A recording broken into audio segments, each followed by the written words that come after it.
Buenas tardes. Vamos a iniciar el día de hoy ya el capítulo 10, que se titula La antinomia ascética, que sería como la segunda parte, la contemplación de la belleza. Sería básicamente la página 619. Entonces ya comenzaríamos nosotros este capítulo 10, ¿no? Entonces, lo primero que vamos a hacer es como una especie de resumen o un mini resumen de lo que vimos en el anterior capítulo, o sea, en el capítulo 9. Y consiste en lo siguiente, incluso el texto lo menciona a partir del cuarto renglón de esta página, porque según yo ya acabamos el otro capítulo la vez pasada, ¿no? Sí. Ya está. Bueno, dice a partir del cuarto renglón que la salida, es un resumen de lo que vimos, la salida de la subjetividad exigía el esfuerzo de la invocación y la adquisición de la auténtica libertad espiritual, que es lo que nosotros precisamente habíamos ya descrito en términos de la labor ascética, ¿no? Comenzar por una invocación que nos lleva al reconocimiento de algo que existe más allá de mí. Y por lo tanto ese era el primer paso para poder salir de la subjetividad. Y después vimos que el hombre que ha superado la concepción ilusionista de la vida se encuentra con la objetividad del mundo. Y esto es algo fundamental. Salir del ilusionismo es sinónimo de la recuperación de la objetividad del mundo. En síntesis, ¿en qué consiste el ilusionismo? En el quedar atrapados en nuestras propias fantasías subjetivas, que nos van a llevar en último término a la locura, ¿no? El no abrirnos a esta realidad más amplia que es la objetividad, y en este sentido la objetividad del mundo. Y de aquí entonces, cuando nosotros recuperamos la objetividad del mundo, o sea, cuando superamos el propio ilusionismo de nuestra subjetividad, entonces nos damos cuenta que el mundo está abierto a la revelación de sus raíces más hondas. ¿Cuáles son las raíces más hondas del mundo? Precisamente las raíces espirituales que configuran el mundo. O dicho de otra manera, la realidad invisible que está presente también en el mundo, pero, como lo acabamos de mencionar, de manera invisible. O sea, no es que despreciemos a la manera platónica la realidad visible, sino que captamos la profundidad que lo visible tiene en sí mismo. Y esta profundidad sería justamente la profundidad de lo invisible. Ya no nos quedamos, por así decirlo, en un primer acercamiento, sino que adquirimos realmente profundidad. Profundidad en la visión y por lo tanto también profundidad en la comprensión. Y dice el texto, tras superar entonces en la invocación a Cristo el máximo peligro de la vida espiritual, que es el autoengaño, o sea, la prelest, llegamos a la consideración del grado supremo del equilibrio y la salvación humanas. ¿Cuál es el grado supremo entonces del equilibrio y de la salvación humanas? Es el límite superior de la espiritualidad, o sea, en este sentido, la santidad, de la que hemos venido hablando básicamente a lo largo de todo el texto, ¿no? Entonces, comprender cómo la santidad no es precisamente un esfuerzo subjetivo, sino una apertura receptiva de aquello que no depende de mí.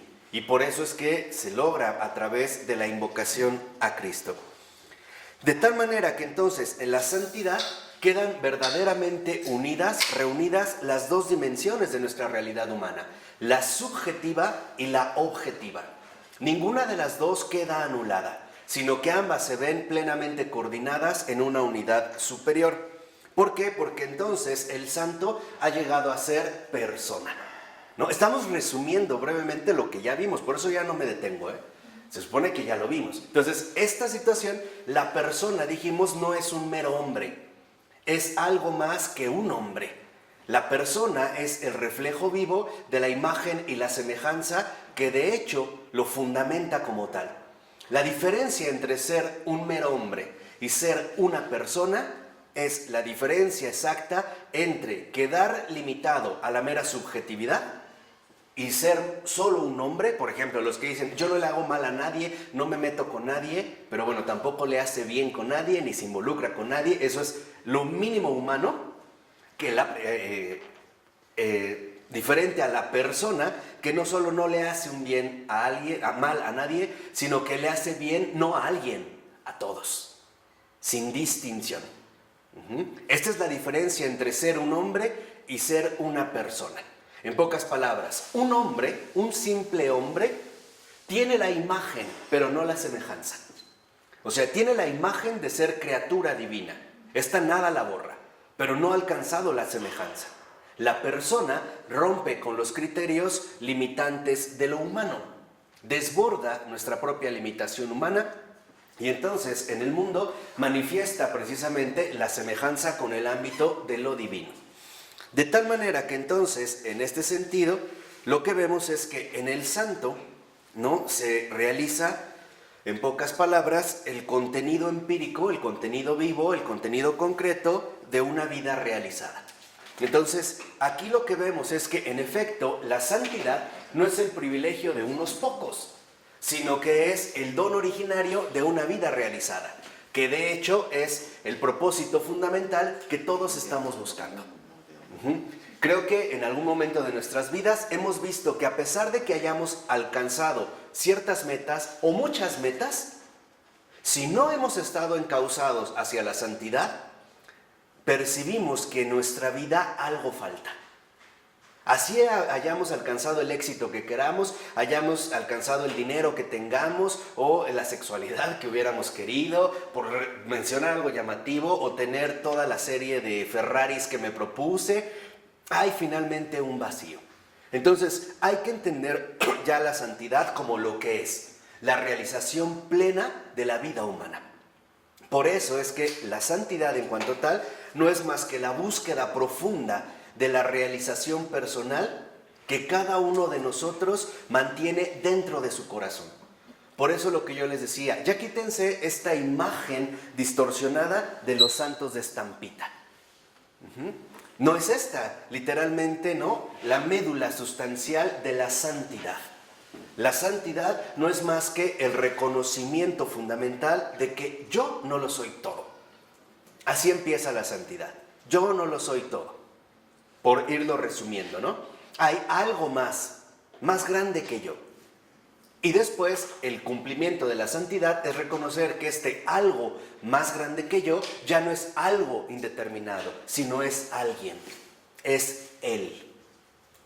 Y una vez que llegamos a Él, desbordarnos precisamente en la revelación profunda de la verdad que me lleva a reconocer que Él, Dios, es el Padre, el Hijo y el Espíritu Santo.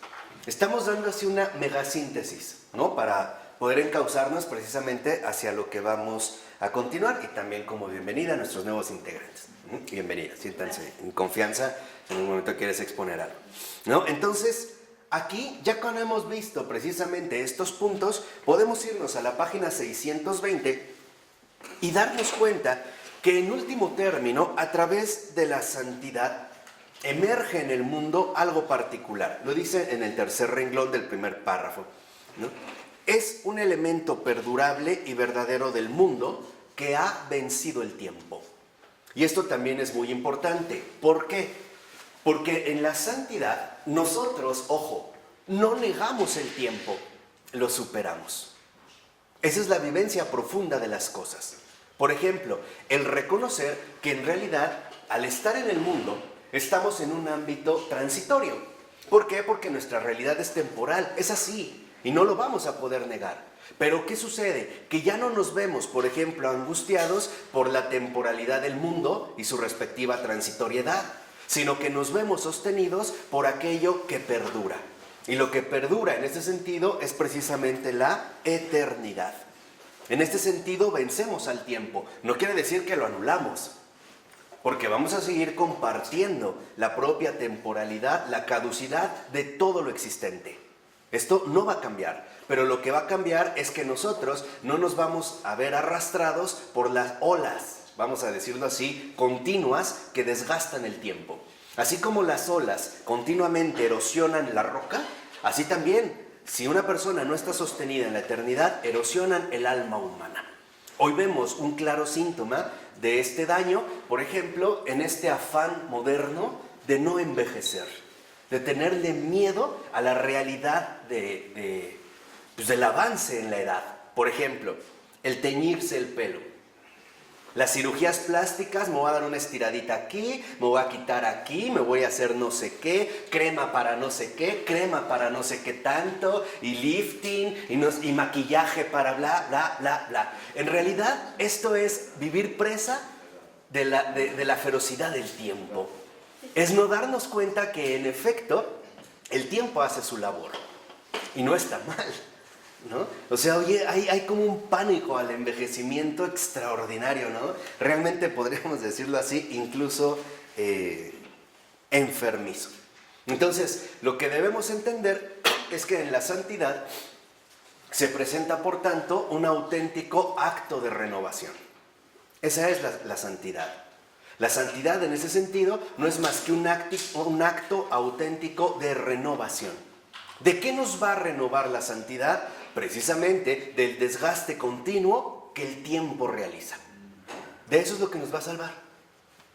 Ya desde aquí. Por eso es que el santo ya no sucumbe a las preocupaciones de este tiempo.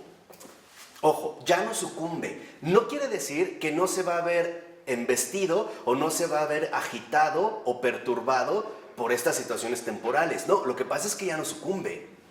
¿Por qué? Porque el santo tiene una convicción muy clara.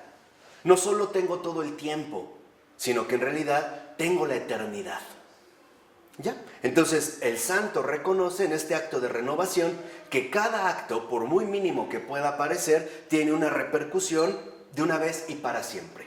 O sea, las repercusiones en este sentido se van a dar para toda la eternidad. Cuando se acuerdan que se había dicho, cuando le piden, ¿no?, a Pilato, los sumos sacerdotes, que quiten del letrero, este es el rey de los judíos, y que más bien pusiera, ¿no?, él dijo que es el rey de los judíos. Pilato le contesta, lo hecho, hecho está. Ahí está esta profundidad de la temporalidad. Lo hecho, hecho está. Bien o mal. Pero no tenemos posibilidades de compensar, vamos a decirlo así, lo perdido eternamente. Es lo que una vez yo les comenté. Por ejemplo, si yo me veo en la situación de ayudar a una persona concreta aquí y ahora, y yo no lo hago, esta acción se perdió para siempre, eternamente. Aunque después ya ayudara a 100,000, esto no va a cubrir esta situación en particular. ¿De acuerdo? Entonces, aquí debemos de entender precisamente este profundo acto de renovación. Por eso ahora nos vamos a concentrar en la carta 9ª y 10ª de la columna y el fundamento de la verdad, que se titulan respectivamente La creación y la Sofía, ¿no? Entonces, estas cartas, la 9ª y la 10ª de esta obra, que ya vamos bastante avanzados, es la contemplación de la otra naturaleza en y a través de la creación presente. O sea, es precisamente la contemplación de lo invisible en y a través del mundo visible. O sea, de esta creación. Hablar del otro mundo, pero en este mundo ya. O sea, finalmente captar o profundizar en la realidad simbólica de la creación. Ese es, digamos, como el punto central.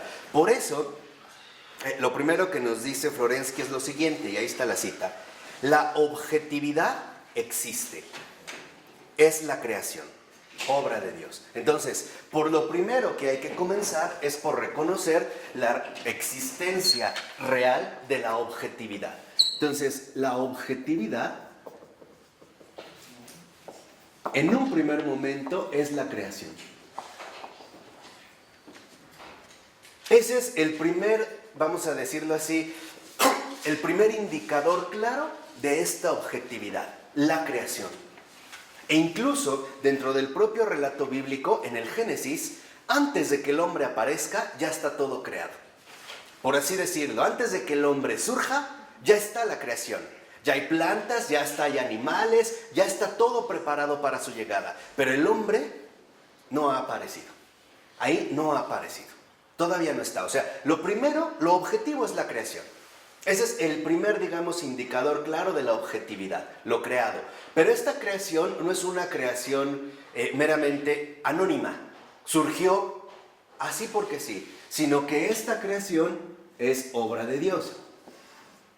De tal manera que en un primer momento podemos reconocer que a través de la creación es posible llegar al creador de esta misma obra. O sea, la creación en ese sentido no nos esconde o nos oculta a su creador, sino que precisamente nos remite a él. Entonces, esta objetividad, esta creación, que es obra de Dios, es lo primero, lo mínimo que nos debe de llevar a reconocer que el hombre en cuanto tal no es lo primero en el mundo. Lo primero en el mundo es el hombre, el mundo mismo. Antes de que el hombre aparezca, ya hay una creación. Antes de que el hombre llegue, la creación ya está dada. Por eso dice Florensky, vivir y sentir con toda la creación, no con la que el hombre ha pisoteado, sino con la que ha salido de la mano del Creador.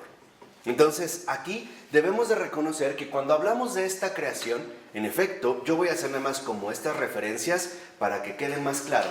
Debemos de entender, no es que haya dos creaciones, pero sí hay dos momentos distintos. Primero, la creación, obra de Dios, como el mundo inicial. Vamos a llamarle así. ¿Cuál es el mundo inicial? La obra que Dios ha creado y que de hecho al contemplarla y verla, vio y afirmó y confirmó que era bueno. Ustedes lo ven en el Génesis, después de cada día de la creación, que es como para que nosotros tengamos un orden, un cierto orden de comprensión. El Señor vio lo que había creado y vio que era bueno. Este es el mundo inicial. Este es el mundo original de esta creación, que es obra de Dios. No es la creación que fue pisoteada por el hombre, porque la creación fue pisoteada por el hombre. Entonces, tenemos el mundo inicial, sí, que nos remite a esta objetividad plena, pura. La creación recién salida, pues, de la mano de Dios, por decirlo de esta manera. Es esta.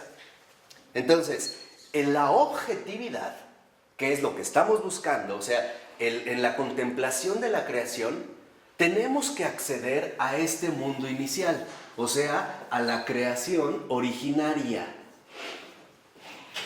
Porque si no, caemos en errores bastante graves. Por ejemplo, toda la gente que dice, ¿cómo Dios es bueno si nos trajo a un mundo a sufrir? Donde hay muerte, donde hay hambre, donde hay injusticias y nos trata como títeres. Bueno, estas son opiniones infundadas, porque no es contemplar la realidad profunda de la creación. Dios no nos dio una creación así. La creación originaria, el mundo inicial, ¿cómo era? Buena. Era un paraíso. Después, el hombre pisoteó esta creación y la distorsionó consigo.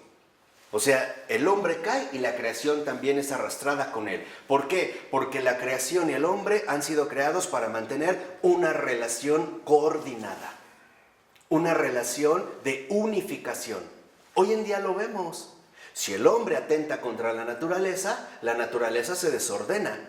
E incluso en este desorden termina, por así decirlo, afectando al propio hombre. Es como yo, si en mi casa empiezo a destruir las paredes, llega un momento en el que se meterá frío, o ratas, o animales, o qué sé yo. O sea, el que finalmente se ve perjudicado somos nosotros mismos. Entonces, realmente contemplar desde la objetividad la creación de Dios, o bien remitirnos a la creación como real objetividad, no es partir de lo que ahorita está aconteciendo, sino ir más allá de lo que ahorita se está dando hasta esta creación originaria. Y que de hecho el relato bíblico nos muestra, o en ese sentido nos comparte, porque muchos creen erróneamente que la creación es el mundo en el que hoy vivimos. Pero este no es el mundo inicial. No es literalmente, ¿no?, la creación, como dice Florensky, que ha salido de la mano del Creador. Por eso dice a continuación Florensky, percibir en aquella otra creación otra naturaleza más alta. ¿Qué quiere decir? Que nos demos cuenta que este mundo o esta creación ha caído, sí, pero no cayó desde el principio. Entonces, reconocer que esta creación originaria nos lleva a una realidad más alta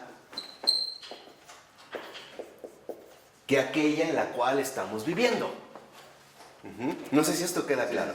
Esto es bien importante, o sea, no creer que las cosas fueron así desde el principio.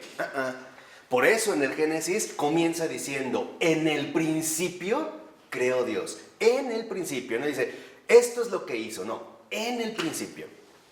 ¿Qué quiere decir? Que la creación no se reduce a lo que hoy en día vivimos, sino que tiene una realidad originaria mucho más alta. Y dice a continuación Florensky, a través de la corteza del pecado, sentir el núcleo puro de la creación divina. Entonces, esta realidad más alta, precisamente nos va a conducir a esta pureza originaria, a esta pureza inicial.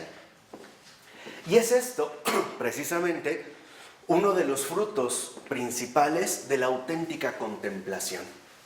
Por ejemplo, para nosotros, que quizá no estamos tan familiarizados con la vida espiritual, es muy fácil quedarnos en la superficie de las cosas. Por ejemplo, si una persona comete un asesinato, de antemano nos quedamos en que es un asesino.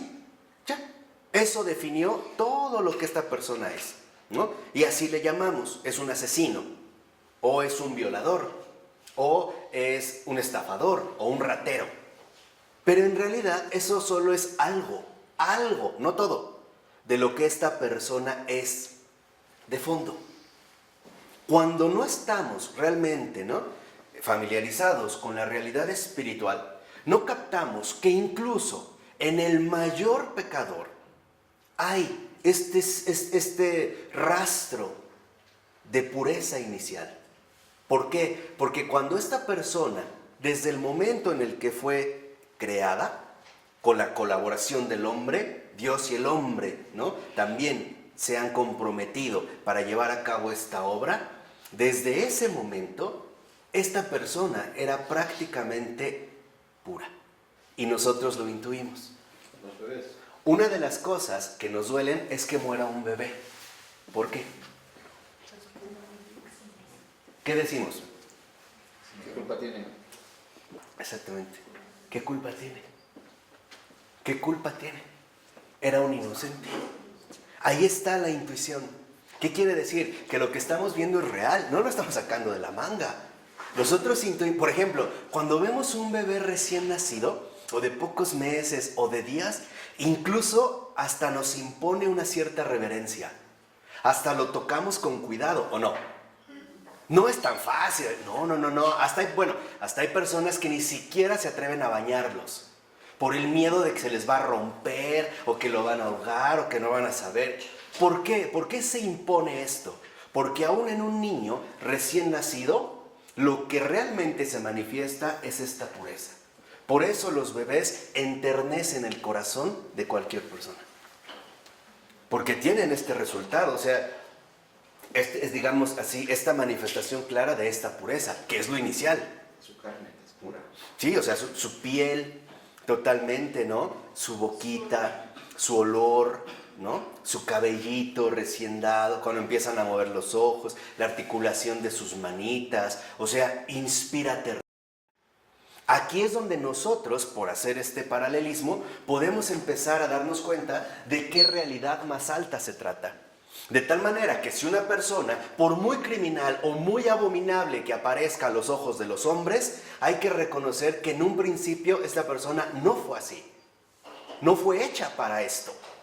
Y desde ahí empieza nuestra auténtica contemplación espiritual. O sea, no tenemos derecho a reducir a una persona a un acto aislado de su vida, por muy grave que sea. Yo sé que esto para muchos puede ser escandaloso, pero en realidad es escandaloso porque el amor de Dios es escandaloso, porque rompe nuestros criterios. Nosotros siempre le queremos jugar a ser jueces de todos, ¿no? Entonces, él hizo tal, ratero, mátalo. Pero olvidamos que en realidad nadie ha visto un bebé recién nacido y dice, mátalo, porque ha cometido algo grave. No. O sea, reconocemos que en realidad ahí hay precisamente esta pureza. Esta es la exigencia de la persona restaurada. O sea, ¿a qué nos lleva verdaderamente la santidad? A vivir esta objetividad. Esta es la realización de la vida. Por eso, el que realmente se familiariza con la realidad espiritual, o sea, con la santidad, dijimos ya sin miedo, a esta palabra ni nada, ¿no? El que se familiariza con la santidad, las cosas no son lo que parecen. Hay algo más de fondo. Hay algo más allá de lo que en efecto en un principio podemos percibir. O bien en ese sentido también podríamos nosotros captar. Entonces, esta objetividad, en este sentido, no solo significa lo que está más allá de mí. Yo no soy la referencia, lo objetivo, lo que está fuera de mí. No, dice al iniciar el otro párrafo. La otra naturaleza será precisamente la perspectiva de Dios sobre su creación. Y aquí está el punto central. ¿Qué es la objetividad? Por supuesto, estamos hablando de la objetividad cristiana. La objetividad es la perspectiva de Dios.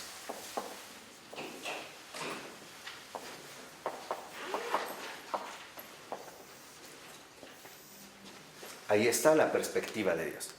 Y si quiere nada más un ejemplo muy concreto de esta auténtica objetividad, al que te golpee la mejilla izquierda, ponle también la derecha. Para nosotros eso es como inaceptable, ¿no? Porque nuestros criterios limitados, eso no tiene sentido. O perdonar, o ayudar, y reayudar, eso como que no encaja dentro de nuestra limitación. ¿Por qué? Porque no estamos viviendo esta auténtica objetividad que nos remite a la perspectiva de Dios. O sea, cómo Dios ve las cosas. Cuando Dios creó y vio su obra y vio que eso era ¿qué? Bueno, la objetividad, la verdadera objetividad, que es en este sentido la perspectiva de Dios, nos llevará a reconocer que por mucho que una persona haya cometido un acto delictivo, en el fondo es bueno. Ahí hay bondad. Ahí precisamente hay algo que Dios alcanza a contemplar, pero que la mayoría de nosotros, por lo regular, ¿qué? No vemos. Ahora entendemos por qué Jesús siempre convivía con prostitutas, malhechores, ladrones, pobres, hipócritas, traidores. Porque esto, Él siendo Dios, no es lo que definía precisamente a las personas, sino que en esta perspectiva divina, Él notaba que en el fondo, aún así, hay algo hay algo bueno, hay algo finalmente mejor. Dice ahí, la idea divina que sostiene como una integridad la creación en su unidad. Y 5 renglones más abajo, dime Pati, en la 620. Gracias. Y dice unos 5 renglones más abajo, la creación refleja la vida infinita del Creador. Es por tanto un infinito actual, una idea encarnada, o más exactamente, llamada a serlo plenamente. Entonces, cuando nosotros alcanzamos esta objetividad, esta perspectiva de Dios, debemos darnos cuenta que se trata, como dice Florensky, de un infinito actual. ¿Por qué habla Florensky de un infinito actual? Porque la perspectiva de Dios es inagotable. De tal manera que entonces nosotros estamos llamados a dejarnos enriquecer y sorprender cada vez más por la profundidad, por la hondura de la verdad de las cosas. Esto es crecer espiritualmente. Es ir cada vez más a fondo. Por eso este infinito actual es un siempre más. ¿Qué quiere decir? Que en realidad nosotros no podemos agotar la perspectiva divina.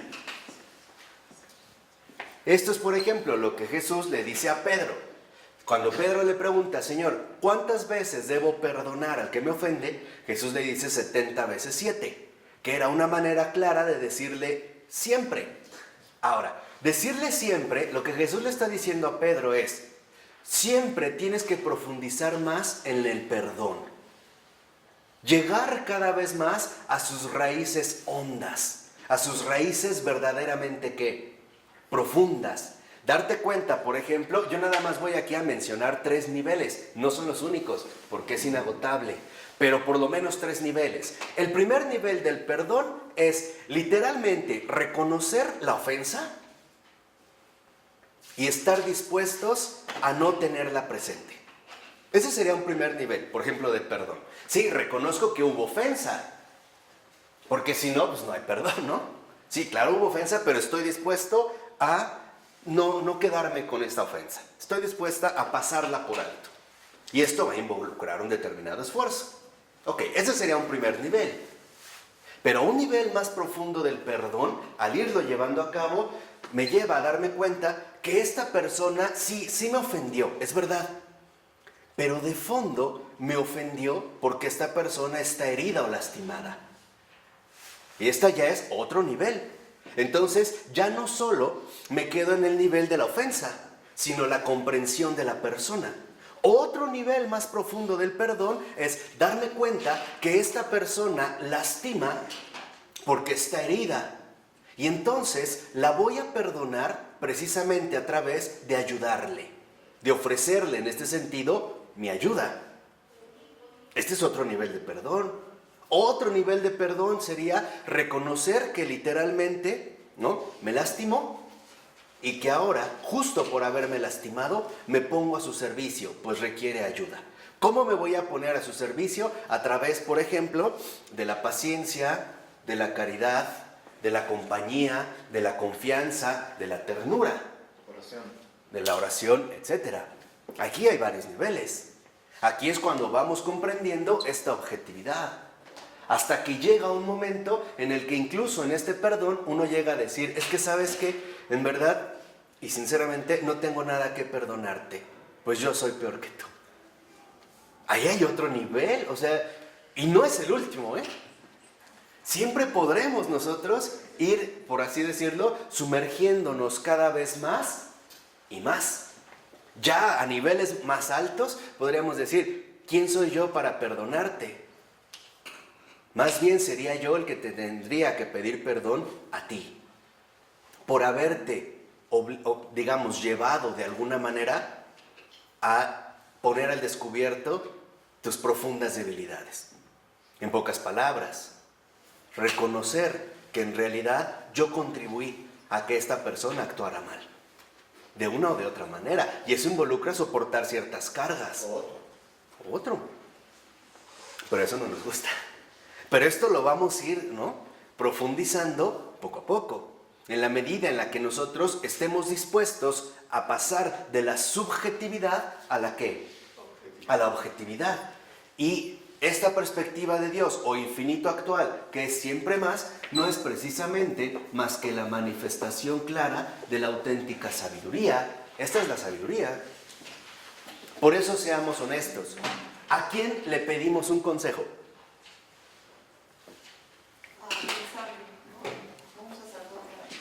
Aquel que nosotros como que olemos, intuimos que tiene sabiduría, porque sé que no me va a dar una perspectiva cualquiera, sino que en realidad por ahí voy a poder acceder a algo que verdaderamente me conduce a un infinito actual, a otra perspectiva, que probablemente las demás personas simple y sencillamente no contemplan.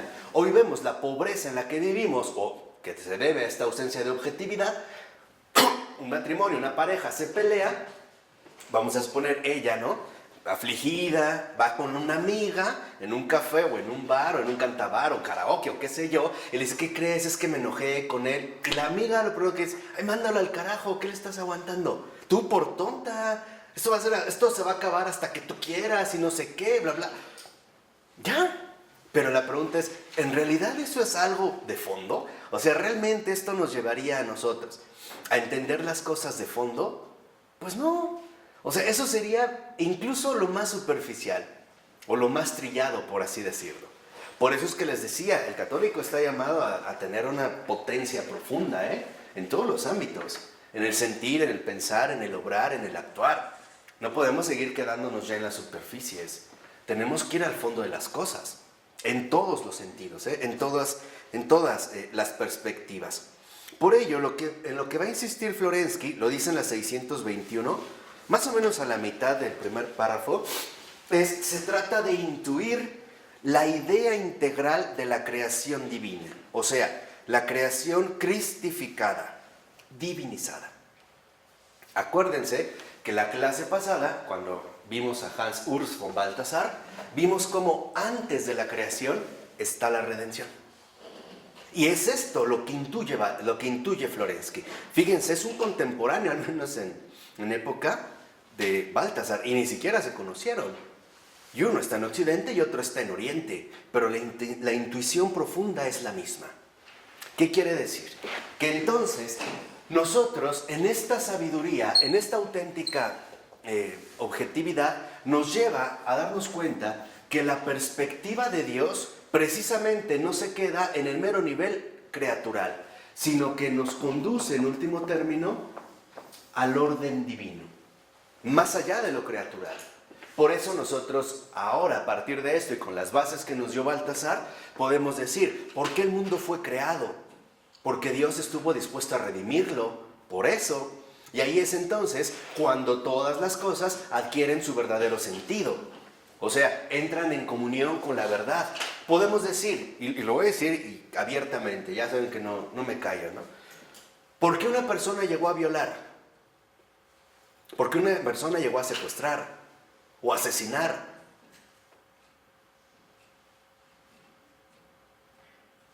Porque no le hemos presentado a Dios antes. Ok, en parte sí. ¿Y más a fondo? Porque a lo mejor antes no tuvimos misericordia. Ok, se siguen quedando al nivel humano. ¿Por qué? ¿Por qué pudo llegar a Ha sido esto? lastimado. Exacto, ha sido lastimado, sí, pero lo que realmente, digamos, nos lleva... ¿Por qué? En pocas palabras, El error. ¿por qué hay mal en el mundo? Porque el bien fue primero.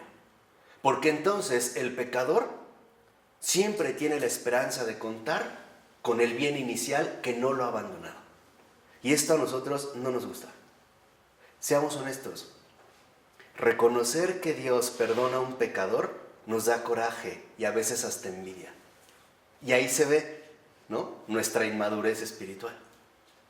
Pero ha violado, pero ha matado, que lo maten a él también, ¿ya? Pero no, si se le perdona y esto, como que para nosotros, ¿no?, nos cuesta mucho trabajo finalmente poderlo asimilar. Esto es para que vean cómo la perspectiva de Dios realmente significa penetrar en el orden mismo de lo divino.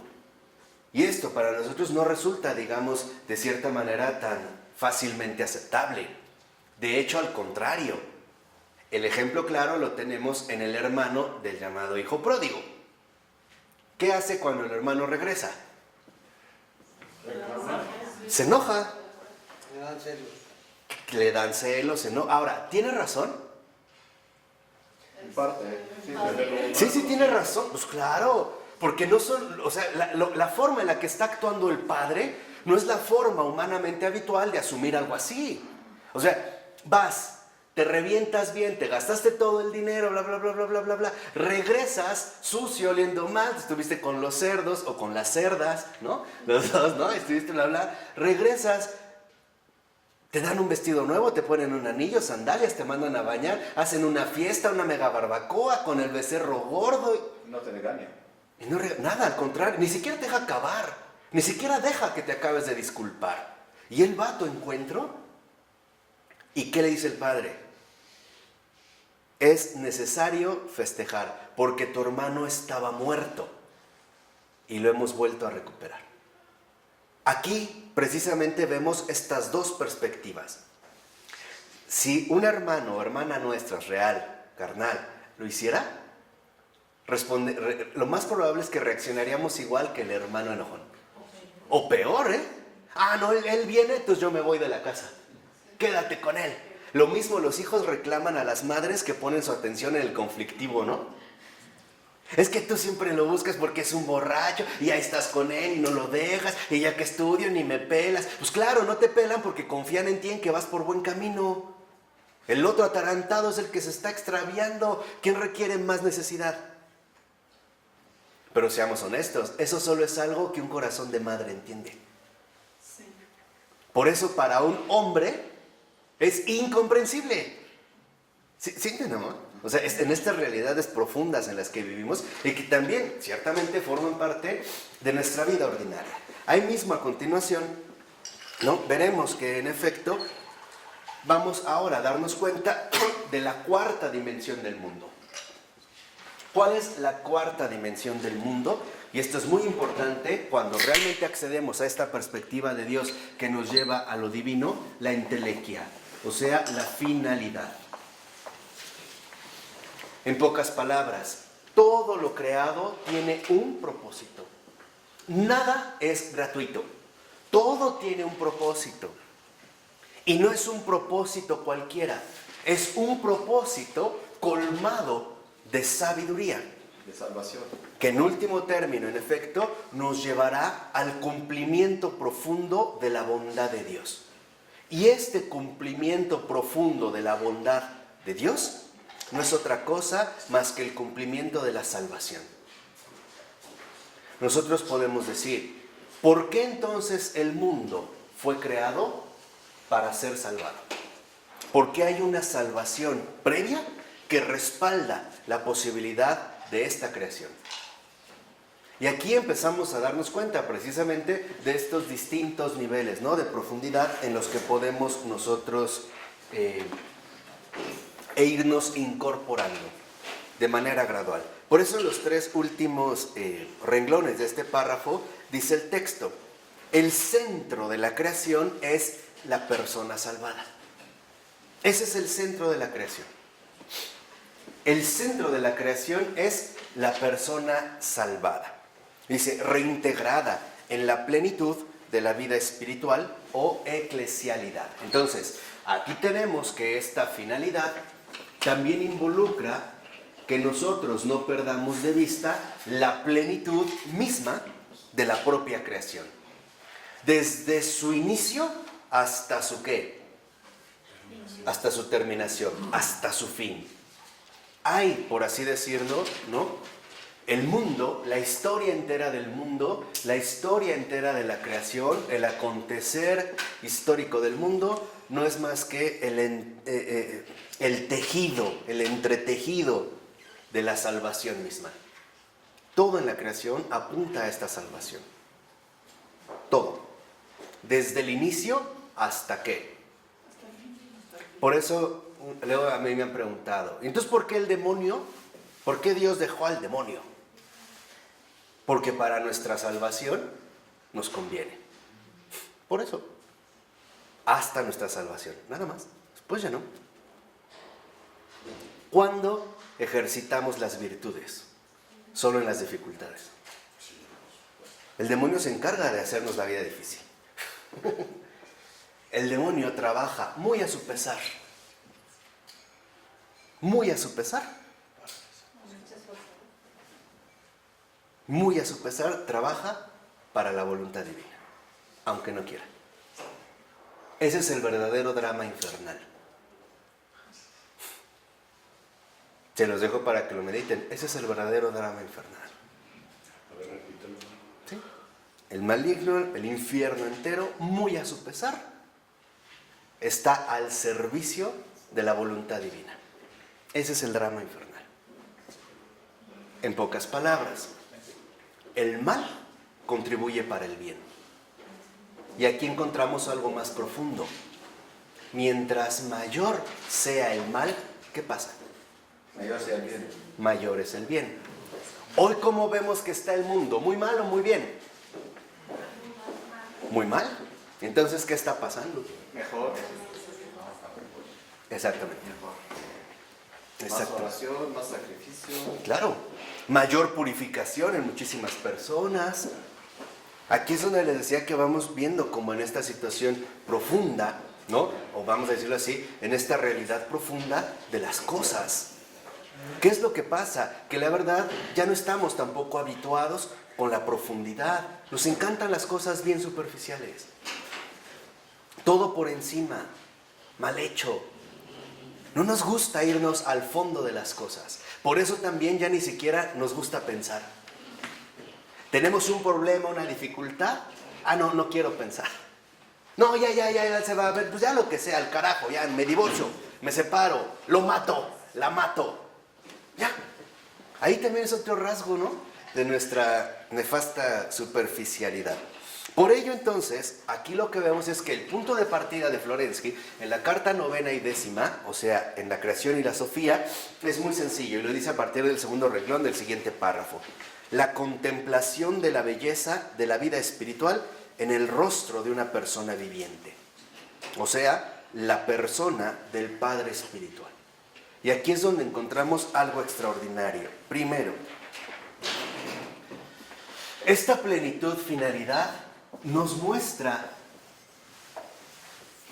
que lo que realmente prevalece en el conjunto íntegro de la creación es la belleza. La belleza de la salvación. La belleza que realmente está, por así decirlo, ¿no?, presente desde la propia perspectiva de Dios. Ahí es donde, en efecto, emerge la belleza. Ahí es donde podemos captar esta belleza que, por muy, vamos a decirlo así, oculta o muy pisoteada que haya sido por el pecado, no la logra eliminar. Y nosotros también podemos ver vestigios claros aún en este mundo. ¿Cuántas veces no hemos visto paisajes tan hermosos que quedamos cautivados? Si esto es así, a pesar de todo el pecado, ¿cómo habrá sido antes del pecado? Si vemos algo y nos impacta, hay personas que quisieran quedarse para siempre contemplando un atardecer en el mar. ¿Ya? ¿Cómo habrá sido antes, vamos a decirlo así, precisamente de esta distorsión? Entonces, lo que va a reconocer Florensky es que esta belleza no solo se refiere a una belleza de orden cósmico, sino que esta belleza se encarna a sí mismo en la persona espiritual.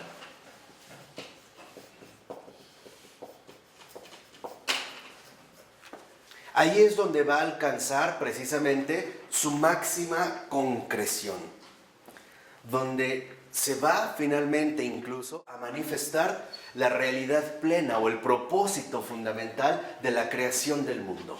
¿Por qué? Porque en la persona verdaderamente espiritual, o sea, en la persona que vive la santidad, se refleja esta belleza que nos libra precisamente de los límites distorsionados del mundo actual.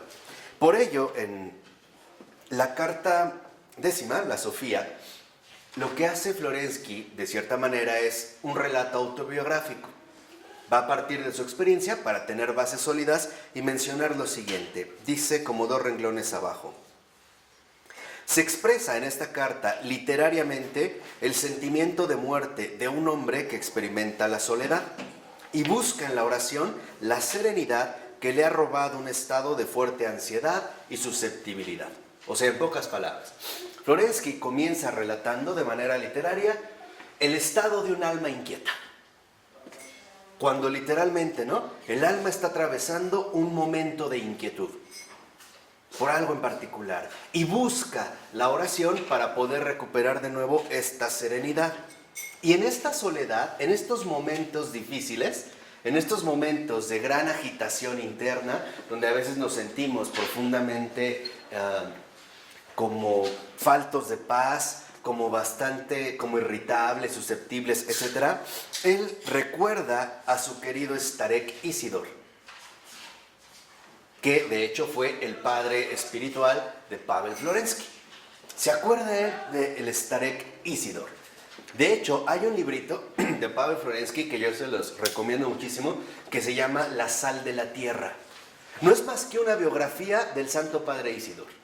Y ahí viene una oración del Santo Padre Isidor que habla sobre las llagas del Señor, extraordinaria. Y aparte, muy milagrosa, de verdad. Y esa es una gracia que el Señor le dio al Padre Isidor. Busquen este libro. ¿Es libro? ¿Ah? Ruso. Era, digamos, el padre espiritual, o fue el padre espiritual de Florensky. De hecho, cuando Florensky conoció al Padre Isidor, justo la persona misma del Padre Isidor es quien le abrió las puertas a la realidad de lo divino. O sea, no fue a través solo de los estudios meramente realizados, porque prácticamente a nivel intelectual Florensky es un genio. Incluso en la hondura moral, en la profundidad, en la seriedad moral de su persona, también es extraordinario. Basta con leer las cartas que escribe a sus hijos, por ejemplo. No, pero lo que realmente lo lleva al descubrimiento del orden de lo divino en este mundo es el haber convivido con un santo. Esto es lo que en Florensky, digamos, le va a abrir precisamente los ojos, ¿no? Entonces, al recordar en esta soledad al Padre Isidor, al Santo Padre Isidor, que ya ha muerto, hace como un balance Florensky de este hombre espiritual, y precisamente en este balance lo que recuerda es, bueno, ¿qué es lo que le aportó el Padre Isidor en su vida? ¿Qué es lo que le aportó en pocas palabras? Bueno, esta persona espiritual, que en este caso es el Padre Isidor, pero en realidad está llamado a ser cualquier cristiano, lo que le aporta es el descubrimiento del otro mundo. Ahí se descubre el otro mundo, ¿no? Esta persona espiritual conduce entonces al descubrimiento del otro mundo.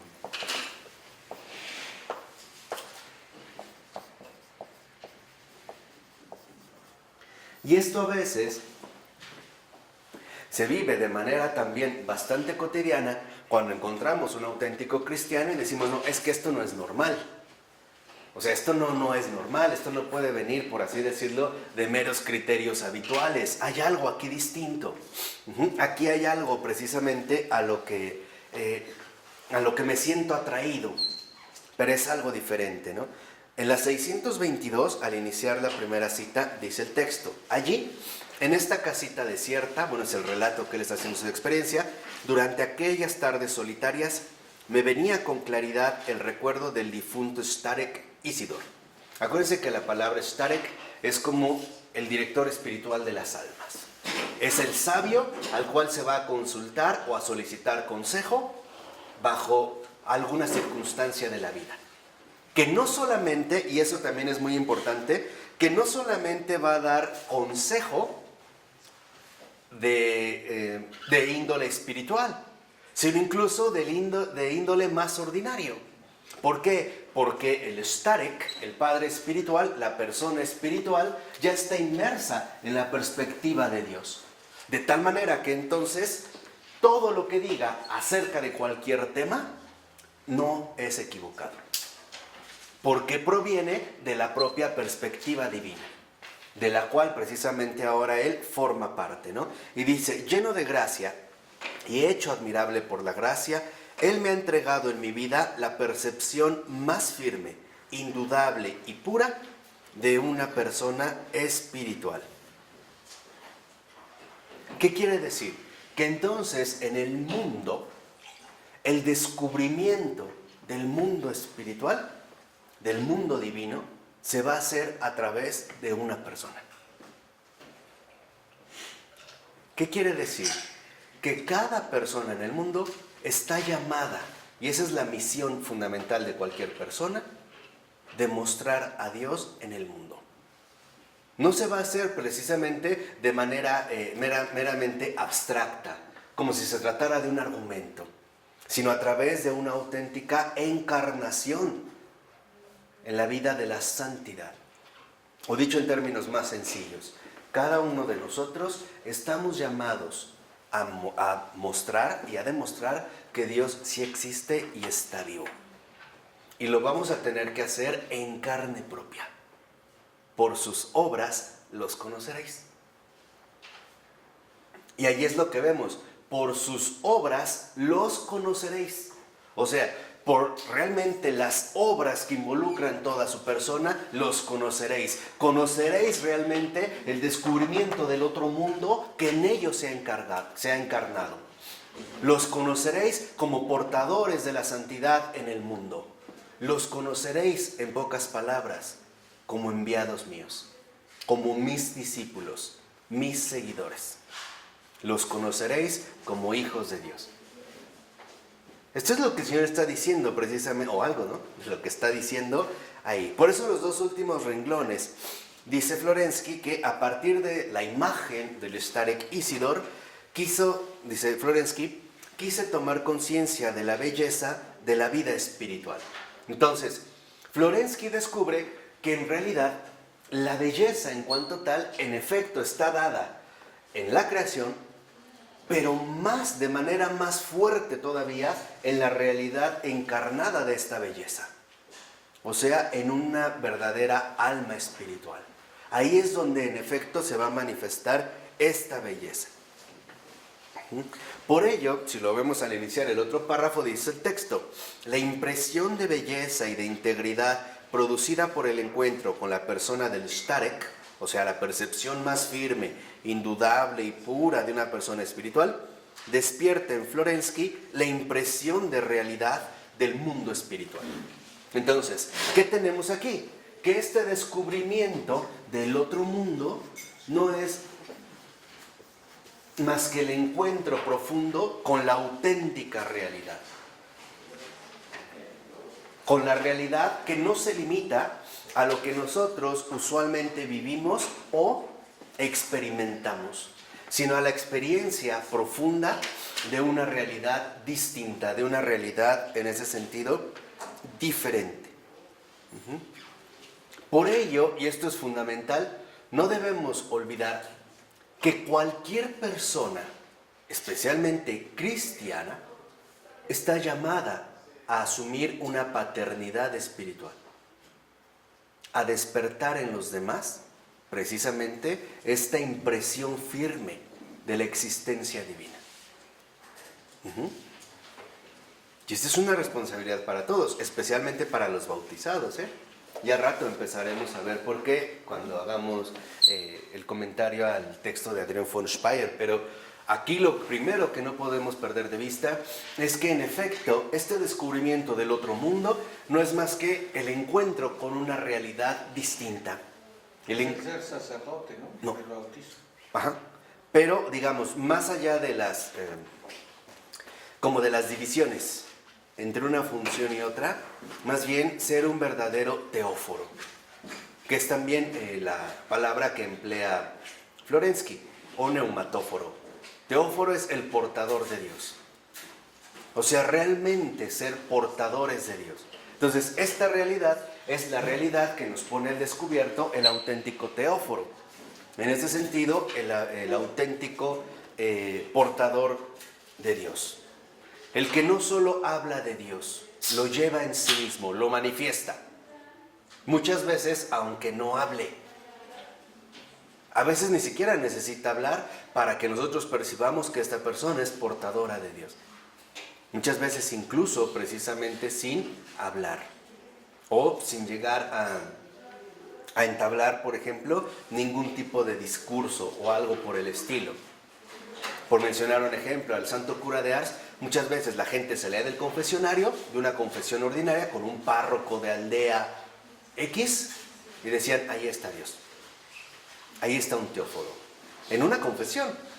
Otros incluso llegar y sin ni siquiera hablar, se percibe que ahí hay algo en particular especial, que ahí hay, vamos a decirlo así, algo bastante especial. Por eso lo que vemos es, en estos renglones, como 3 renglones abajo dice, la experiencia del encuentro con el mundo espiritual en la paternidad es el engendramiento del hombre en la realidad y para la realidad. O sea, la relación le ha abierto un nuevo modo de ver la vida. Y aquí es donde entra algo fundamental. La persona espiritual que nos lleva, esta persona espiritual, yo lo voy a escribir aquí, no este teóforo,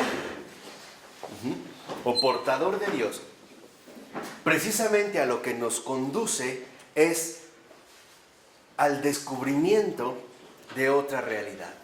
Pero esta otra realidad nos permite entonces contemplar de otra manera la vida, ver de una manera distinta precisamente la vida. En pocas palabras, la persona espiritual o el teóforo asume también un papel auténtico de paternidad. ¿Por qué? Porque lo permite o colabora en que los demás sean engendrados en la luz divina. Por eso es esta paternidad. Por ello no es casual que el verdadero teóforo reconozca que tiene muchos hijos.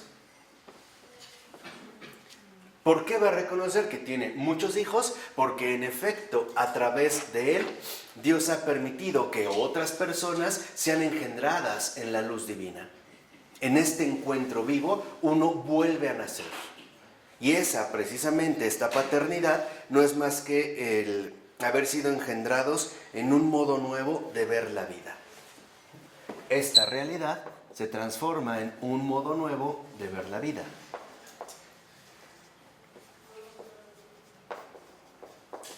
Por ejemplo, en una ocasión a San Felipe Neri, por mencionar un caso que ahorita me acuerdo, le pusieron una trampa llevándolo a una casa donde había prostitutas.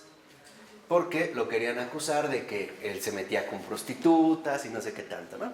Entonces San Felipe Neri, llega y en efecto se mete a la casa, ¿no? Entonces cuando va el otro que le había puesto la trampa para caerle, ahorita lo vamos a agarrar con las manos en la masa, ¿no? Y abren la puerta, las dos prostitutas que estaban con él estaban arrodilladas, llore y llore. Y San Felipe Neri les estaba hablando de cómo Jesús hablaba del Evangelio, de una prostituta. Y de ahí cambiaron totalmente de vida. ¿Por qué? Porque ellas adquieren a través de San Felipe Neri, o un teóforo, este nuevo modo de ver la vida que precisamente comparte con San Felipe Neri también la gracia profunda de la paternidad. En pocas palabras, y esto es bastante importante, también la persona humana está llamada a compartir de cierta manera la paternidad divina, la fecundidad del Padre, que permite que sus hijos se multipliquen, que sean fecundos, tal como lo propuso desde la misma creación, que sean fecundos y se multipliquen. Con la diferencia de que ahora esta multiplicación ya no va a ser precisamente una multiplicación netamente física, sino una multiplicación profundamente espiritual. Por ello no es casual que a un sacerdote le llamemos padre. Independientemente de que se cumpla o no este propósito, el sacerdote está llamado precisamente a engendrarnos espiritualmente, a mostrarnos o a llevarnos a un encuentro vivo con la paternidad divina, con el descubrimiento del otro mundo. Pero seamos honestos, no solo el sacerdote, cualquier cristiano. Cualquier cristiano, no es una labor reducida solo al sacerdote, es una labor que se extiende a cualquier cristiano. Y este sería precisamente uno de los puntos centrales que Florensky está reconociendo, o sea, la paternidad espiritual. Cada vez que nosotros logramos que las personas sean engendradas en la luz divina, cada vez que eso sucede, nosotros también empezamos a vivir la paternidad espiritual. Dios también comparte precisamente ese aspecto paternal, que de hecho lo define como tal, o sea, en este sentido como Padre. Por ello, ahí a continuación dice el texto: en el camino ascético y contemplativo, el asceta recibe impulso efectivamente de la paternidad espiritual. Es la paternidad espiritual la que conduce a la experiencia de la belleza de la integridad, porque la apertura al Padre espiritual conlleva precisamente la superación de la prelest y del ilusionismo, por cuanto el Padre es un origen anterior a mi propia subjetividad. Aquí hay dos factores muy importantes que en efecto Florensky reconoce. Primera, es muy grave que las inquietudes profundas o espirituales que tengamos no las consultemos con alguien espiritual. Es muy grave y es sumamente peligroso. Por eso es que en realidad en nuestra vida cristiana todos necesitamos de un director espiritual, de un padre espiritual, de un director de almas. Todos, todos. Sobre todo tratándose, digamos, de aspectos espirituales. Por eso hay que, como decía Santa Teresa de Jesús, que es terriblemente peligroso no tener un director espiritual. Ella lo padeció mucho, ¿Sí sabían? Santa Teresa de Jesús. Por eso rogaba y le suplicaba al Padre que le mandara un buen director espiritual. Porque decía que si un alma no tiene un buen director espiritual, o este director espiritual no es bueno, en lugar de ayudarle, le puede perjudicar muchísimo. Entonces decía Teresa de Jesús, yo me hubiera ahorrado muchos años de dificultades de haber tenido un padre, un buen director espiritual. Por eso, para Santa Teresa de Jesús, era muy importante la aparición de auténticos padres espirituales. ¿Y quién fue el padre espiritual, el director espiritual de Santa Teresa de Jesús? Nada más que San Juan de Ávila. A mí lo que me sorprende de San Juan de Ávila es que se conoce muy poco, se habla muy poco de él, pero San Juan de Ávila es un maestro de santos. O sea, San Juan de Ávila no solo es un santo, es un maestro de santos. San Juan de Ávila fue el padre espiritual, por ejemplo, de Santa Teresa de Jesús, de San Juan de Dios, santos completamente distintos, y en sus cartas, en su correspondencia, en sus sermones y en sus pláticas es un maestro de santos. O sea, él, digamos, era como el director de una escuela de santos. A ese grado está. Por eso no es casual que haya sido declarado hace poco doctor de la iglesia, ¿no? Y se lee muy poco, ¿no? Aunque sí se tiene acceso a sus obras. Pero esta es, digamos, precisamente la profundidad que Florensky descubre en la paternidad espiritual. Por eso es muy peligroso que nosotros vivamos sin un director espiritual. Lo necesitamos.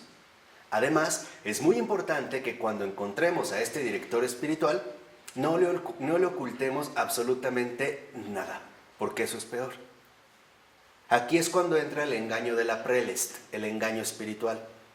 Si nosotros tenemos un director espiritual y no le hablamos con el corazón en la mano, abiertamente de todo, tal y como es porque entonces estamos cayendo en una tentación, la tentación de la omisión. Y al omitir eso es porque los planes del mal espíritu son mucho más graves de lo que podemos pensar. Y si nosotros no lo sacamos, obviamente el director espiritual no es un mago, ¿verdad? Nosotros decimos, no lo mencionamos, y después nos podemos ir viendo cada vez más arrastrados a una mayor ilusión, o en ese sentido también a un mayor engaño. Por eso estamos llamados nosotros también a el diálogo, a la interlocución. Cualquier persona que se tome en serio la vida espiritual necesita un padre espiritual, un director espiritual. Y lo mejor que pueden hacer es pedírselo a Dios. No lo busquen, pídanlo. Pidan y se les dará. Porque si no, si de antemano nosotros queremos elegirlo, lo más probable es que después nos veamos muy decepcionados. Porque probablemente no era el más adecuado para nosotros. Y el padre espiritual no puede ser un padre espiritual a mi gusto. Como hay gente que dice, es que él me gusta porque es suave o él porque es... No se trata de que me guste o no me guste. Se trata de que realmente sea el instrumento adecuado para mi salvación.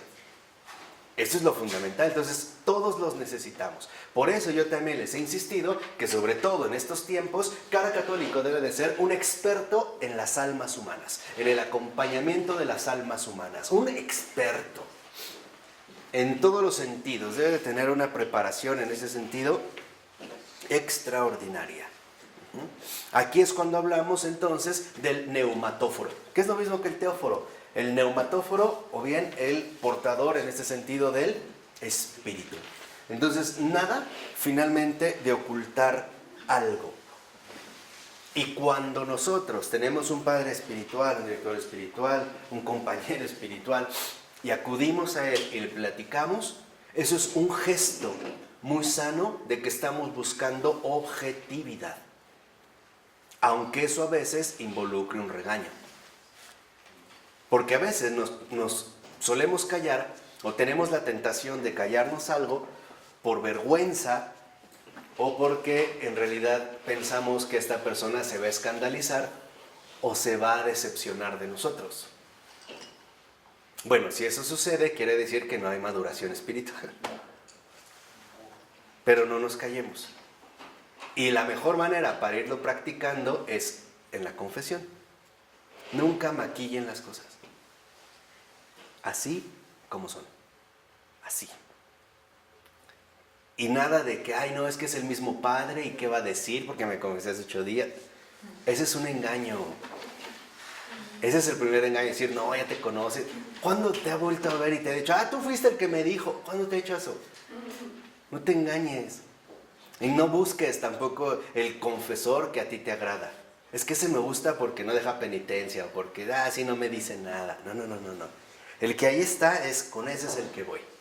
Así, de sencillo. Sea quien sea. Voy a hablar con el corazón, vamos a decirlo así, al descubierto. Creo que cuando hemos hecho una buena confesión, el Señor nos responde también con una respuesta llena de luz. Nos da precisamente a veces la palabra especial que estábamos necesitando, ¿no? O la palabra especial que estábamos requiriendo. Bueno, en la 623, en la primera cita, dice Florensky, la persona portadora del Espíritu es bella. Y lo es con un doble título. Lo es, primero, objetivamente, como un objeto de contemplación para su entorno. O sea, destaca. Destaca incluso objetivamente. Algo ahí llama la atención. Un ejemplo muy reciente a nosotros, y por ello lo voy a mencionar, es precisamente San Juan Pablo II. Ustedes pregunten a cualquier persona que haya visto en vida a San Juan Pablo II y todos te dirán algo tenía. No sé qué. Nunca lo oí, no lo toqué, no hablé, pero de verlo, algo. Te daban ganas de llorar o algo se movía. Y no solo en el caso de los creyentes, también de los no creyentes. Los judíos, los musulmanes, quien fuera. O sea, algo, incluso objetivamente, algo se nota, ahí hay algo. Ese es el primer aspecto, dice, pero también lo es subjetivamente. O sea, no solo es algo externo, sino que también es algo interno, subjetivo. Como el foco de una contemplación nueva y purificada de lo que le rodea. En el santo, la admirable criatura original se ofrece a nuestra mirada. Para la mirada del santo, aquella se despoja de su corrupción. La eclesialidad es la belleza de la vida nueva en la belleza absoluta, en el Espíritu Santo. Aquí hay un hecho. Sin embargo, este hecho, que es doble, no deja de hacernos reflexionar y de plantear una cuestión. ¿Cómo comprender este aspecto santo, este aspecto admirable de la creación? ¿Cuál es su naturaleza objetiva? ¿Qué es metafísicamente? Si lo vemos, y esto tiene que ver mucho con lo que hace rato les mencioné, no nos podemos quedar ya en la superficie de las cosas. Tenemos que ir precisamente al fondo. Hoy tenemos, por ejemplo, dos ámbitos que no nos ayudan a la profundización. Una es la línea pragmatista que se desarrolló en la escuela norteamericana desde finales del siglo XIX, más bien desde mediados del siglo XIX, y que ha tenido vigencia. ¿Qué busca la escuela pragmatista? Resultados rápidos. ¡Pum! No te metas en broncas. Un ejemplo de esta línea pragmatista es la corriente educativa que hoy en día tenemos. Por ejemplo, no estudies, haz una carrera técnica, ponte a chambear. Ya. ¿Para qué le vas a dedicar tiempo? Si no te va a traer eso finalmente, ¿no? Resultados rápidos e inmediatos. Y otro es el utilitarismo, que se desarrolla en Inglaterra. O sea, el buscar los mayores resultados provechosos sin necesidad, por ejemplo, de hacer algún tipo de esfuerzo. Y esto es también dos factores que promueven la falta de profundización en los seres humanos. Hoy lo vemos incluso en el caso de la vida ordinaria. Cocinar algo bien lleva tiempo. Una sopa Maruchan lleva 2 minutos, aunque sea una basura. Tener un buen matrimonio lleva muchos años. Hoy creen que con 1 año ya la hicieron, ¿no? O sea, aquí es donde en efecto empezamos a ver estos dos aspectos que parecen ir en contra de lo que resulta necesario. Por eso hoy vemos, incluso, no es casual, que se busque, y de hecho se está logrando a nivel mundial, la eliminación de la filosofía en la educación. Porque consideran que el filósofo es inútil, que mejor estudies una ingeniería para ponerte a trabajar de inmediato en el ámbito laboral. Además, como filósofo te vas a morir de hambre. Y si estudias una ingeniería, pues vas a ganar dinero. Estos son los criterios cerrados, ¿no?, que hoy vamos llevando, ¿no? Profundizar, no, profundizar, nada. Y aquí Florensky nos está recordando que esta es una actitud fundamental. Por eso, cuando estamos hablando del neumatóforo, tenemos que darnos cuenta que es a esto justo a lo que Florensky llama la hipóstasis de la belleza. O sea, la encarnación de la belleza, la personalización de la belleza. Y aquí entonces nosotros podemos hacer de manera marginal el siguiente comentario. Hoy, ¿qué entendemos por belleza? Lo exterior. Lo exterior, lo que vemos. Pero nos parece bello porque es bello, según nuestros criterios, en base a nuestras propias exigencias. Es lo único que vemos. Pero lo único que verdaderamente nos cautiva es la belleza auténtica. O sea, la profundidad espiritual de una persona. Esa es la belleza. Hoy, por ello, siempre nos vemos desilusionados porque los criterios con los que definimos que algo es bello son equivocados y nunca estaremos satisfechos, ¿no? Ahí vemos, por ejemplo, no sé, a una Sabrina que considera que la belleza está en proporción del tamaño de los senos. No, pues entonces más, pero como ya no se puede más, pues, y si mejor me pongo otro y en lugar de 2 sean 3. A lo mejor va a estar bien, ¿no? A lo mejor va a ser más que, más bella. Y aquí empezamos a darnos cuenta de todos los desvaríos en los que hemos ido incurriendo. Entonces, no se trata, ojo, de suponer que, porque hay personas que dicen, no, es que lo de afuera no importa, solo es lo de adentro. No es verdad. Porque tú no conoces de inmediato lo de adentro. Nunca has estado en la calle y ver pasar a una persona y decir, pero qué bruto, qué bellos sentimientos, cásate conmigo, eres mejor persona. Nadie hace eso, nadie actúa así. No. Lo que realmente es bello, cuando yo les mencioné ahorita que lo bello es justo la profundidad espiritual, me refiero a que la verdadera belleza es la integridad de la persona. Esa es la belleza. Lo que es bello es la integridad de la persona, la coherencia profunda de la persona, en todos los ámbitos. De tal manera que esta coherencia profunda de la persona o integridad es justo la manifestación de la belleza que nos cautiva, aún en sus propios límites. Por ejemplo, hay algo que no toleramos, que las personas digan algo pero hagan otra cosa. No lo toleramos. ¿Por qué? Porque entonces ahí lo que nosotros vemos es que no hay integridad, sino todo lo contrario. Ahí no hay, digamos, algo sólido en lo cual yo verdaderamente puedo confiar. Y ese es precisamente uno de los rasgos fundamentales de la belleza divina. En Dios no hay dobleces. En Dios todo es perfectamente íntegro. O por poner en otros términos, en Dios todo es luminoso, es pura luz. ¿Ahora entienden cuáles son una de las cosas que adoran los ángeles al contemplar a Dios? Esta luminosidad bella de su absoluta integridad. En Dios no hay nada impuro. En Dios todo es ¿qué? Bello, santo. Ahí es entonces donde encontramos un factor fundamental. La verdadera esencia de la belleza es la santidad. Esa es la verdadera esencia de la belleza. Pero es una belleza tan particular que nos lleva a un nuevo modo de ver la vida y empezamos a darnos cuenta que en efecto, en este sentido, ¿no?, en esta integridad, lo que a veces definimos como bello, en realidad no lo es tanto. No lo es tanto. Vamos, es importante, sí, pero no es ni lo más importante ni lo primeramente importante. No es literalmente el punto fundamental de las cosas, sino que lo que buscamos cada vez más es esta transparencia. Es precisamente, ¿no?, esta transparencia fundamental que nos lleva a reconocer que ahí hay una presencia distinta, una presencia especial.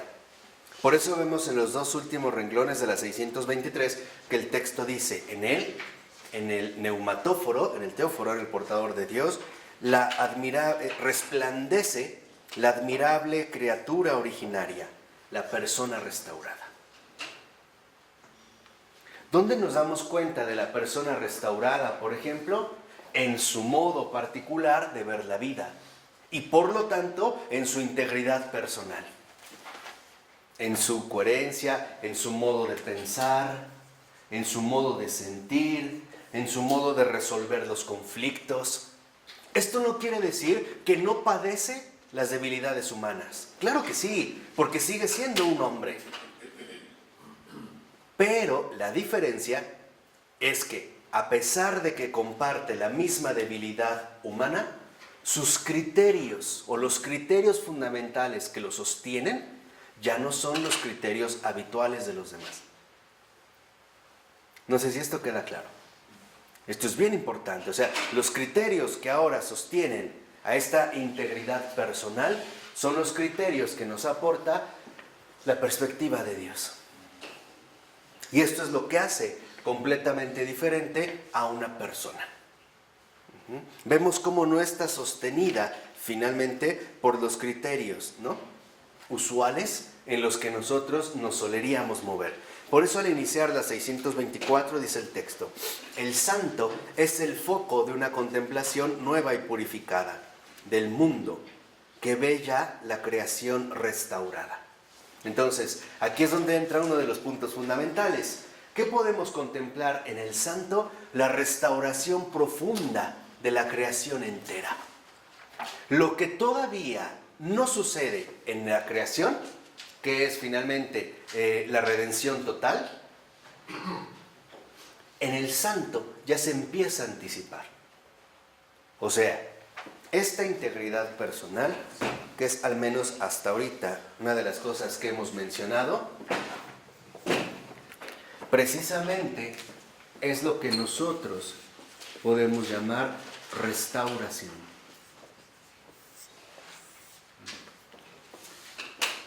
En el santo nosotros ya podemos percibir la restauración profunda del orden del ser.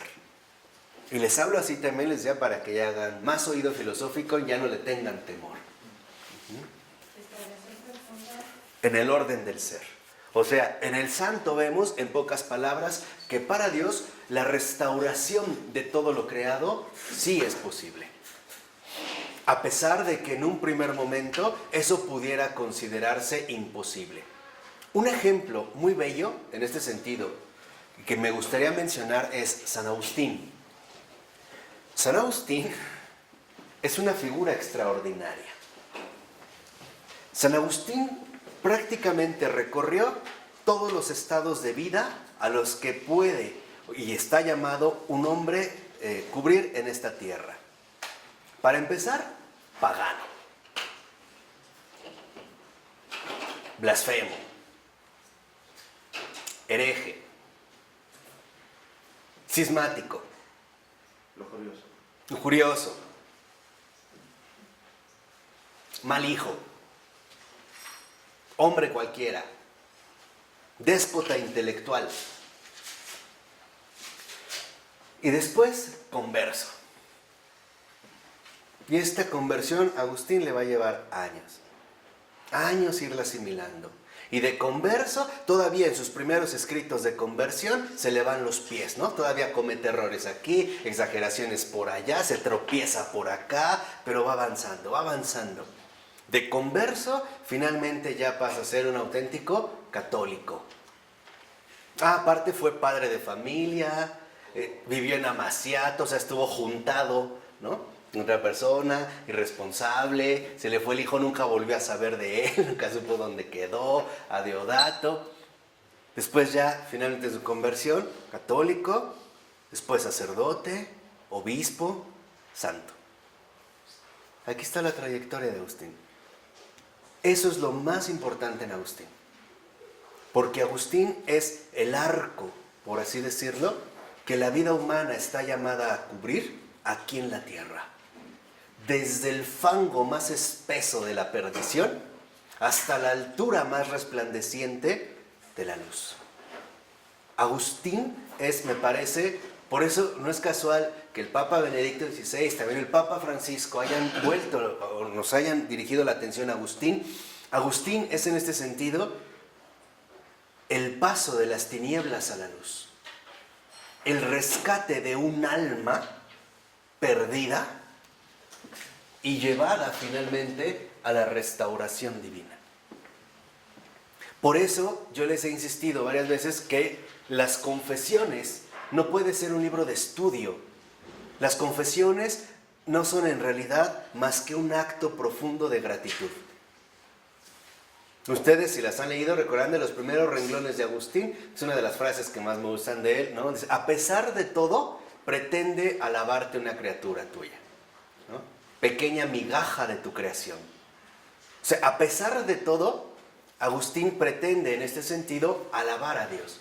La vida entera de Agustín es la vida entera de una profunda restauración. En este sentido yo les decía que en efecto Agustín es una de las luces fundamentales de los tiempos contemporáneos, porque nos lleva a reconocer que para Dios nada está perdido. Y que Agustín precisamente representa o constituye esta esperanza profunda para cualquier persona en el mundo. O por ponerlo a lo mejor en términos un poco más dramáticos, para cualquier pecador. Lo voy a decir así, Agustín conoció lo más bajo y lo más alto. En una tensión que podríamos llamar nosotros precisamente, ¿no? A todo lo largo de su recorrido de vida. Y fíjense, lo que Agustín no realizó en vida, ser un buen padre humano, lo realizó como obispo, como padre espiritual. Por eso después, su hijo perdido, Adeodato, ahora van a ser todos sus hijos desconocidos en el mundo entero. Por eso escribe tanto. Lo que no le dijo a uno, ahora, en la fecundidad de la gracia, ahora se lo va a decir a millones. Dejó ir a uno.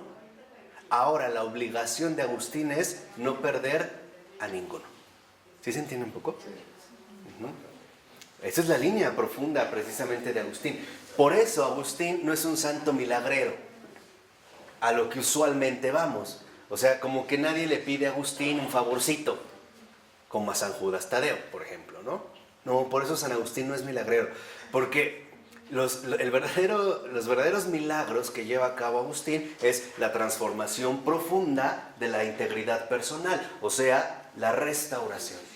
La vivencia precisamente profunda de la restauración, o lo que también nosotros solemos llamar en ese sentido conversión.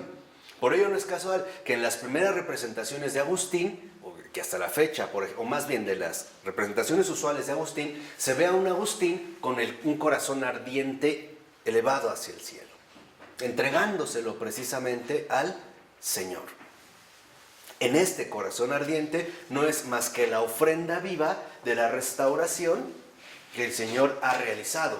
¿Y quién fue, digamos, la persona espiritual que lleva a Agustín al descubrimiento del otro mundo? Mónica. ¿Qué mujer? Mónica, su madre, Santa Mónica. La preciosa. Y si lo ven, y aquí vemos un perfil muy mariano de Santa Mónica, San Agustín resalta más que Mónica. Pero sin Mónica, San Agustín está perdido. Tal cual, ¿eh? Y aquí se ve el punto ese rasgo muy mariano, muy femenino de Mónica. Que mi hijo sea más grande que yo. Lo mismo que María. Que mi hijo sea más grande que yo. Ahí está el encuentro vivo. Esa es la eclesialidad de la que habla precisamente Florensky. Porque Agustín conoce y entra en contacto con la eclesialidad a través de Santa Mónica. Ahí es donde la ve, convive, se da cuenta de sus respuestas, de sus actitudes, de sus convicciones. Hay discusiones también. Pero aún así, Agustín reconoce que en Mónica hay algo que la hace diferente. Y al principio esto a Agustín le molesta. Lucha contra esto, a lo cual Mónica está como adherida, está como impregnada. Es como cuando una persona utiliza una loción que no nos agrada. ¿Sí te ha pasado? Que hueles y te molesta, te quieres voltear, pero y a veces te vas y dices, sigo con el olor. Así para Agustín, ¿no? Lucha. ¿Por qué? Porque era importante también. Porque esta es la lucha fundamental que todo hombre va a experimentar de una o de otra manera a lo largo de su vida. Las resistencias que le vamos a poner a la salvación de Dios. Todos. Este es uno de los efectos más terribles del pecado. Precisamente la resistencia a recibir el amor divino. Justamente a darle la espalda a lo divino. Utilizando muchas estrategias. La falsa humildad. Es que no soy digno. Es que no quieres. No nos vengas con tonterías. Es que no quieres. Aquí era precisamente, ¿no?, el giro fundamental hacia el cual el gran Agustín se dirige. Ustedes quieren un milagro de Agustín, muy sencillo. Díganle, Agustín, convierte mi corazón. Arráncamelo del pecho aquí y ahora y llévaselo a Jesús. Y si va pagado, tú préndelo. Así. Y verán. No le vayan a pedir que les compre su Volvo, no sé qué tantas cosas. No. Eso no escucha Agustín. Agustín es también una persona muy especial porque sabe ir a lo esencial, a lo profundo, a las cuestiones realmente sustanciales de las cosas. Bueno, eso era por mencionar en términos marginales un poco a lo que va la restauración. Es esta mirada purificada, ¿no?, como dijimos, sobre el mundo. Y precisamente Agustín, como lo dice el texto, en la 624, dijimos más o menos unos 4 renglones, ¿sí, no?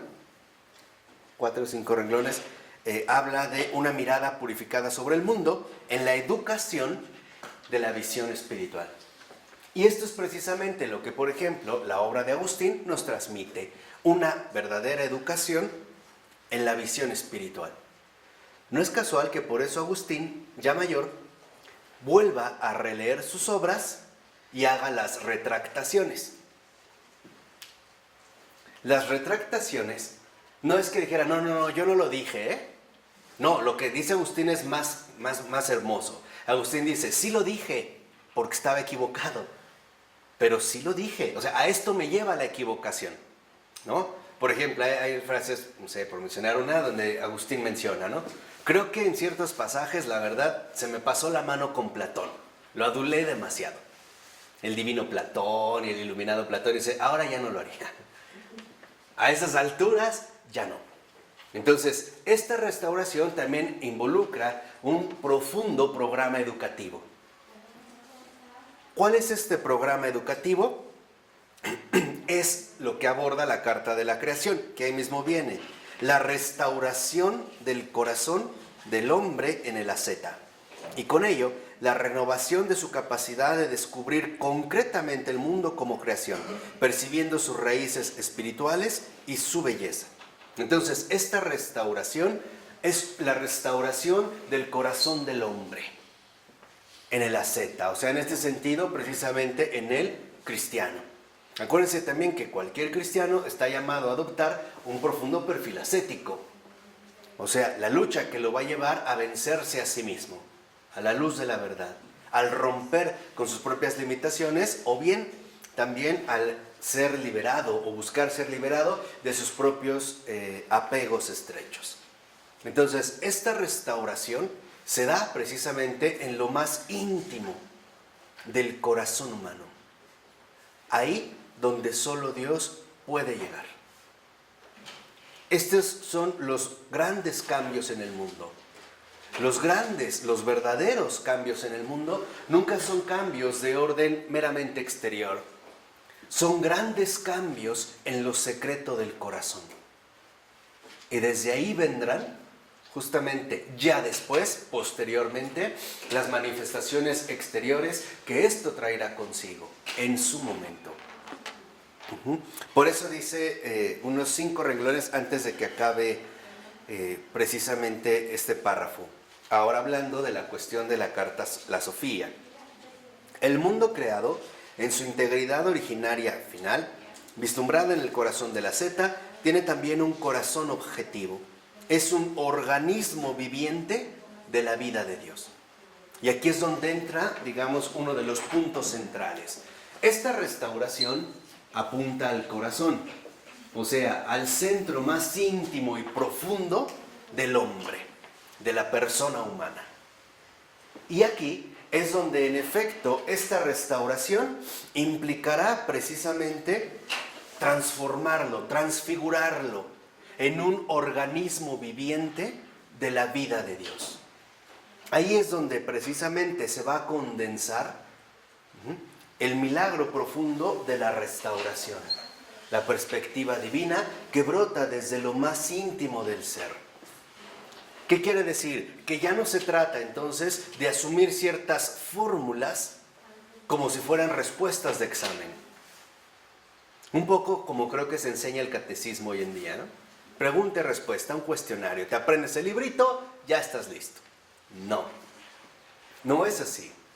En realidad, de lo que se trata es de abrir el espacio requerido para que el corazón sea penetrado por la presencia divina. Esa es la labor que precisamente el teóforo realiza y lleva a cabo. ¿De acuerdo? Por ello, al iniciar el otro párrafo, dice, este es el primer camino, o sea, el camino contemplativo de la salvación. Y dice más o menos a la mitad, la apertura a la realidad descubre en ella la santidad objetiva, la belleza primera de la creación originaria. Por eso el hombre puede entonces enamorarse de la naturaleza, en la contemplación natural. Llegando a la cima de su contemplación de la creación, el asceta aprende las vías hacia un tipo de visión de la integridad del mundo, que es una visión espiritual. O sea, en esta visión descubre el mundo en Dios, y ya no a Dios en el mundo. Porque hay quienes pretenden descubrir a Dios en el mundo. Y entonces pareciera que en su concepción el mundo es más grande que Dios. Lo quieren encajar a los límites estrechos del mundo. Florensky dice, no, la visión espiritual nos lleva justamente a lo contrario. A encontrar al mundo en Dios y no al revés. Y esto es lo que nos llevaría a las raíces profundas, ¿no?, que son espirituales de todo lo creado. ¿De acuerdo? ¿Alguna pregunta, alguna duda? ¿Muchas? Bueno, platiquen con Agustín. En nombre del Padre, del Hijo y del Espíritu Santo. Amén.